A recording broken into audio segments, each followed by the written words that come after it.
നമസ്കാരം, daily news ശുഭദിനത്തിലേക്ക് സ്വാഗതം.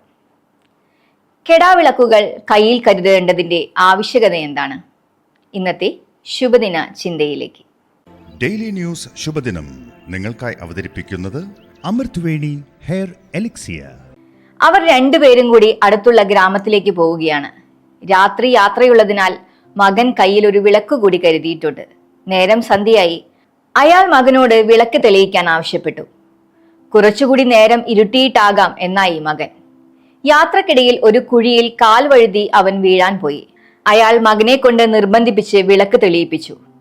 വിളക്ക് തെളിച്ചെങ്കിലും അവൻ അത് താഴ്ത്തിപ്പിടിച്ചാണ് നടന്നിരുന്നത്. അതിനാൽ തന്നെ ശരിയായി വെളിച്ചം കിട്ടിയിരുന്നില്ല. ഉയർത്തിപ്പിടിക്കാൻ അയാൾ ആവശ്യപ്പെട്ടെങ്കിലും അവൻ അത് ഗൗനിച്ചില്ല. യാത്രക്കിടയിൽ എന്തോ അവന്റെ കാലിൽ ഉടക്കിയപ്പോഴാണ് അവൻ വിളക്കുയർത്തിയത്. നോക്കിയപ്പോൾ ഒരു വള്ളിയാണ്. പക്ഷേ തൊട്ടടുത്ത പുല്ലിലൂടെ ഒരു പാമ്പ് ഇഴഞ്ഞു പോകുന്നതും അവൻ കണ്ടു.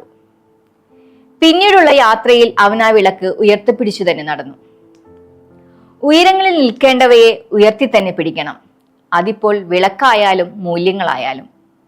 ആദർശങ്ങളെയും വിശ്വാസ പ്രമാണങ്ങളെയും ഉയർത്തിപ്പിടിക്കുന്നവർക്ക് ചില ഗുണങ്ങളുണ്ട്.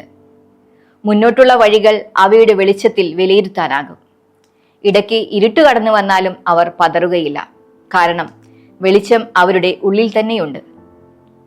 എപ്പോഴും വെളിച്ചത്തിൽ സഞ്ചരിക്കണമെങ്കിൽ അസാമാന്യമായ ധൈര്യവും കർമ്മശുദ്ധിയും വേണം. അതില്ലാത്തവർക്കെല്ലാം കെടാവിളക്കുകളെക്കാൾ ഇഷ്ടം ആവശ്യത്തിന് കെടുത്താനും തെളിയിക്കാനും കഴിയുന്ന തിരുനാളങ്ങളെയാണ്. കെടാവിളക്കുകളെ കൂടെ കരുതാം. തെളിഞ്ഞു നിൽക്കട്ടെ നമ്മുടെ തനിമ. ശുഭദിനം.